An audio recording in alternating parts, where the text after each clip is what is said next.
What is the main use case for the Bitcoin right now at the moment from your perspective? Store value. Like, yes, people use it to transact here and there. There's El Salvador. Even I get paid in Bitcoin currently.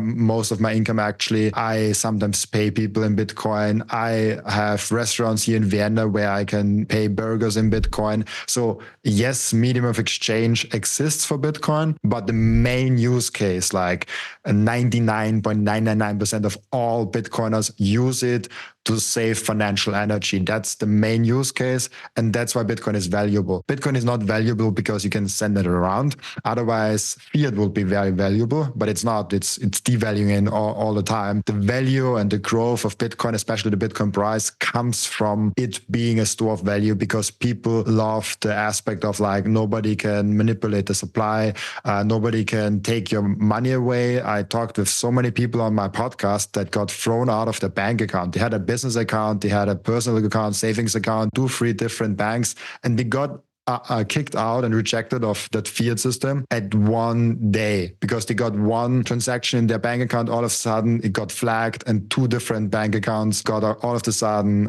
frozen. And that's happening in the Western world. So I don't even know what's happening in Africa and other countries where people don't even have bank accounts. They cannot even get thrown out, where Bitcoin gives them the possibility to have a bank account basically in cyberspace, and you can opt in this bank account with a phone and internet connection, which is really funny to see that there are more people that have access to a smartphone with internet connection than there are people with bank accounts. So I think that's the main use case for Bitcoin.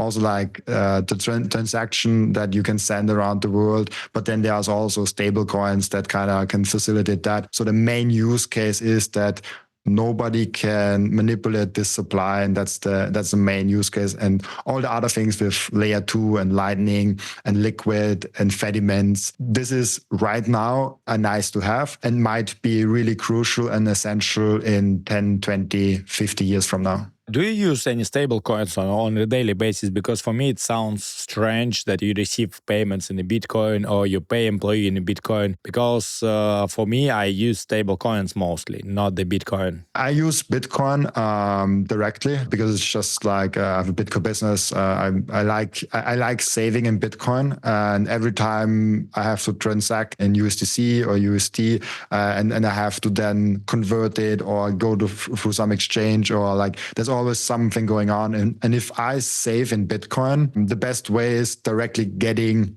the Bitcoin into my wallet. Then I don't have to transact between layers, transact between coins, transact within an exchange where maybe there's like a 1% fee involved and stuff like that. So because I save all my money in Bitcoin and I only have an operational monetary account with euros, I don't need at all anything else than that. I get the use case of a stable coin.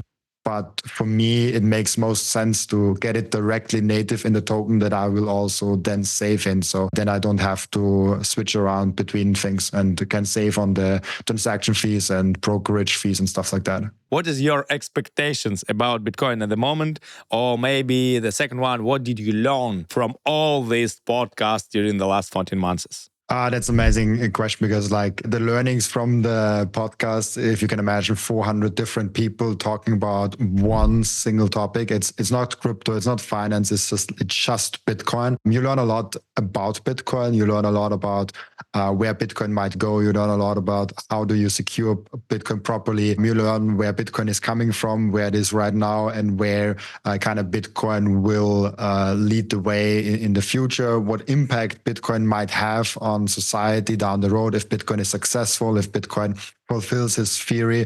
So this alone is like a huge things where I'm trying to actually right now kind of write down all the learnings, all the things that I've learned from all those 400 guests. If I just like give one headline where Bitcoin is going, I think Bitcoin will be what the TCP/IP protocol is for the internet. It's like the base layer of our monetary system, where you then can build all the things on top of it. As most people are aware, the Bitcoin base layer is quite restricted. So not everyone will be on a base layer. Mostly big institutions will be on a base layer. A transaction will cost like 1,000 euros or like maybe 10,000 euros or something like that. So you need then an ecosystem on top of Bitcoin. And that's what I'm really focusing on Bitcoin of like, what is that base layer? Why is that base layer the number one base layer? And what is then being built on top of Bitcoin? And what is then the impact of having Bitcoin as sound money versus having a fiat system, which we currently have? So that's kind of my main focus. And from there, we even talk about parenting, about fitness, about nutrition. Like I'm talking about solely about Bitcoin, but Bitcoin touches so many different topics that it really is about everything in the end of the day. Hey, if you like this video, don't forget to watch a full episode and also check the links in the description below.